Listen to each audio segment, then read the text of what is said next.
Hello everybody and welcome to this tutorial.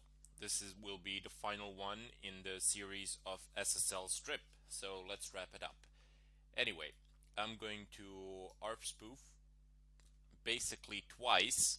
I will convince the router that I am Windows 8.1 machine, and I will also convince the Windows 8.1 machine that I am the router as well.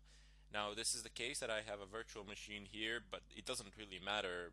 It would work just the same with pretty much any other device that is connected to this particular wireless network.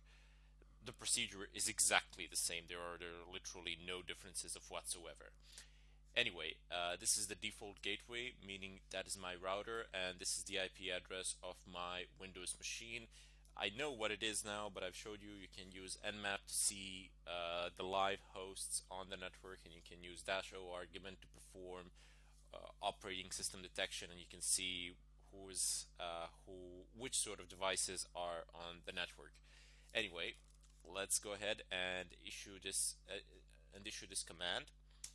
And later on I have one more thing to show you with IP tables. I've been struggling around with that, didn't want to work for a while for some strange reason, but then I really figured out what it was. Let me just see, what did I actually type in here. There is a command that you need to run. You need to open up a port manually in the IP tables, and that would be port 8080. Okay, so router is first here. Excellent. And Windows 8.1 machine is first here. Excellent.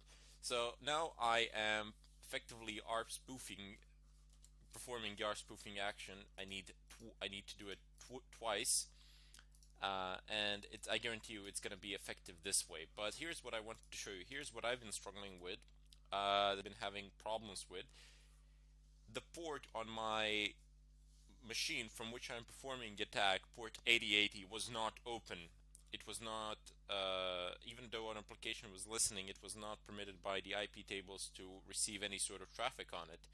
And that presented a pretty big problem, because now my ARP poisoning effectively DOSed a wireless network.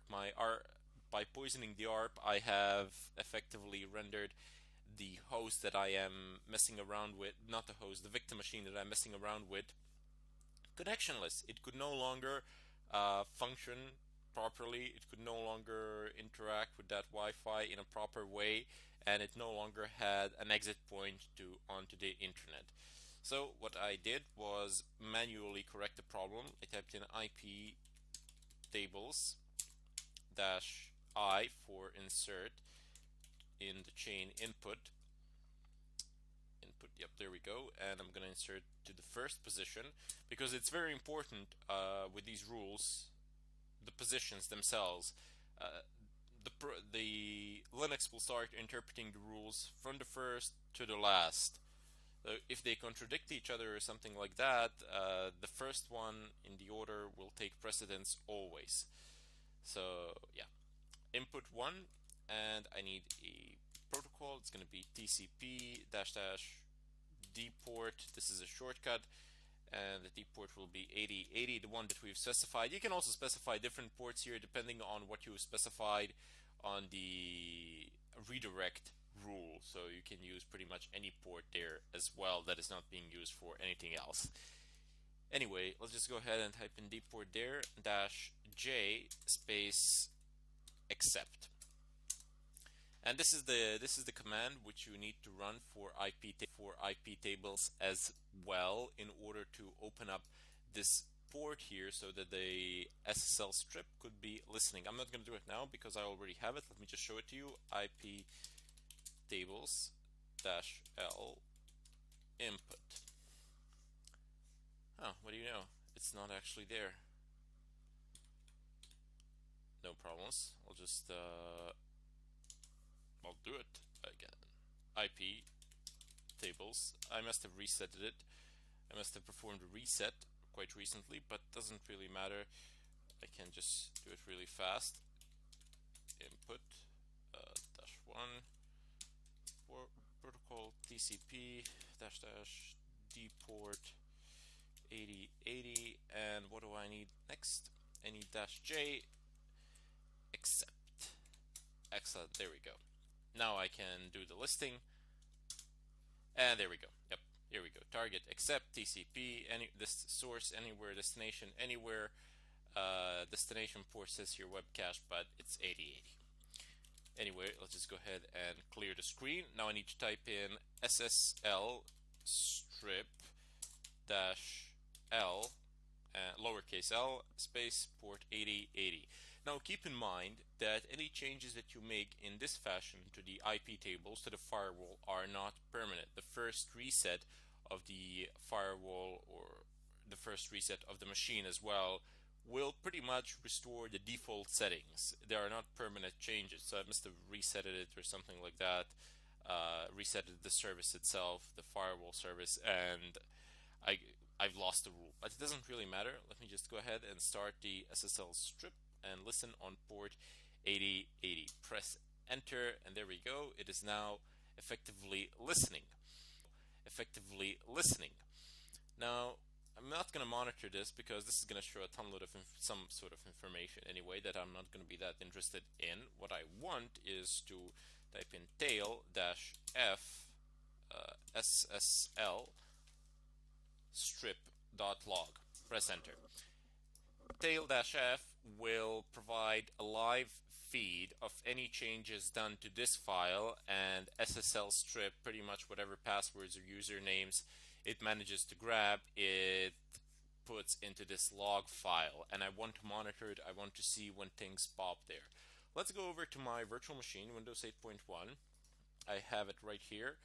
I will move it like this. Let me just rearrange this a little bit. Forget about it. Let's just leave it as it is, because I do need some space here so you guys can all see what is going on. Anyway, let's just go ahead and open up Firefox, and I'm gonna open Internet Explorer as well. I will show you the difference between the two. Some of the things will work on Internet Explorer, while some of the things will not, while those same things will not work on Firefox, primarily because they have different safeguards in place. And I'm not usually overly critical of Microsoft because they've done a wonderful job with the security in Windows 8, but they've done a terrible job with design there. However, Internet Explorer still remains one of the most vulnerable browsers out there. I do not understand why. So there we go. The tail, is this the tailing part? Yes, this is actually the tailing part. You can see what sort of information is being passed here. This is kind of difficult to read, and it doesn't really make that much sense. I mean, I couldn't read this portions of it, and it would take me a very long time to figure out what all of it actually means and represents. But you are only looking for certain types of fields that have very specific names. So let's go over to Google. I'm wondering, will it actually open Google? And let's see. Surely enough, it actually opens it up. So Google search engine actually works with this. Let's try Gmail. Will it be able to open up Gmail? And yes, it will, but it will be encrypted. Let's see, will I manage to take the credentials? I'm gonna say fake sign in. Okay, it says incorrect, but since I am still going over the encrypted protocols, this is not gonna work. Okay, no problems. Let's give it a shot here. Gmail. And let's see if this is gonna work on Internet Explorer. Yes, it will, because immediately here you see the letters are a bit small in the browser, but let me just go back to the beginning. Immediately here you see that it's HTTP protocol, and let's see if this is gonna catch it. So fake sign in, and there we go. It actually did catch it. So it says, let me just expand this a little bit. YouTube and email. Okay, so the username is actually email, which is correct. So email equals fake, you see it here, and password equals fake. So surprisingly enough, it doesn't work over Firefox, and usually if it doesn't work with Firefox, it's not going to work with Chrome, but there is always a chance, a slight chance, that with Explorer, it does work. And let me tell you this, 30% of the world's population still uses Internet Explorer. Out of that 30%, a good amount of them does not perform regular updates. And even better, the vast majority of that 30% are actually people in the corporate world, in the companies where you have a computer from the company and you are forced to use certain programs, certain browsers, and operate under certain settings. And those are usually the kind of targets that pen testers go for when they get the permission to do something of a kind, which is fantastic, primarily because they are using Internet Explorer as it is extremely vulnerable. So let's just try a few more pages and see how this works out. Let's see if we can get to Facebook. Okay, I'm gonna try Facebook on Explorer, and I'm gonna try Facebook on Firefox. So, Facebook. I didn't install the Chrome here because pretty much the same rules apply with Firefox. They're state-of-the-art browsers.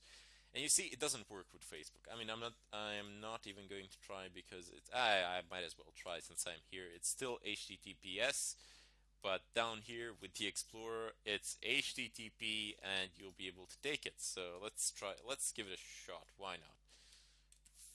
Facebook.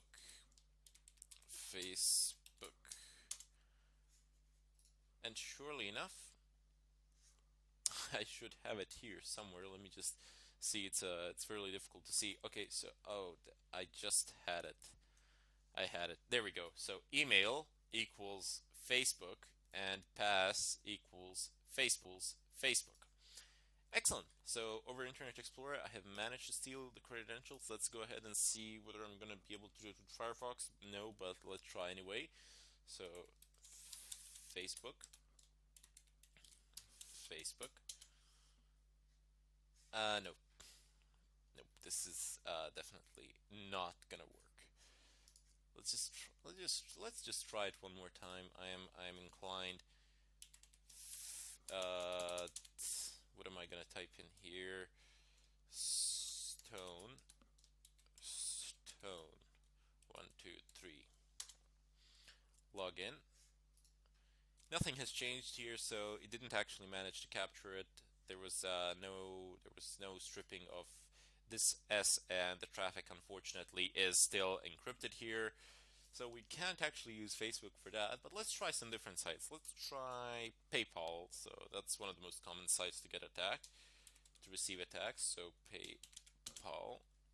Okay, so here, and I'm gonna try with Explorer as well. PayPal.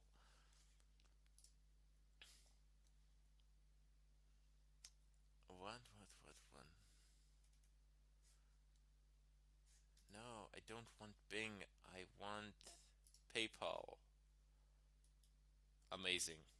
Amazing. Why are you doing this to me? PayPal. Nobody uses Bing. I do not wish to use it. Come on. PayPal. Will it open? Well, what do you know? It actually does, and it's running under HTTP protocol, which means username and password is in clear text. Which is fantastic, and I do believe that I have this version of Windows updated to the max. Do I? Yep, there are no notifications regarding updates, so it is updated to the final version along with the Internet Explorer. And let's see if it actually works on Firefox. Purely doubt it, but I'm gonna give it a shot anyway because I like trying things out. No, no, it doesn't actually. There's an S there, and this will not work. So I'm not. Well, I might as well. I always say that I'm not, but I'm just always curious and inquisitive, and I just have to give it a shot. So let's try Firefox, PayPal, and PayPal. Will it give me anything? No, it will not. Let's see Explorer, PayPal.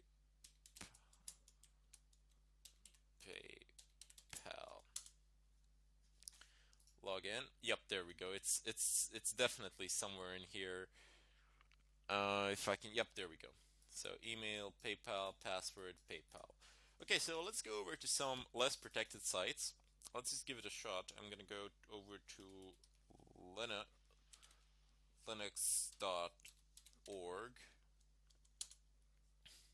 Wait, not linux.org. Give me.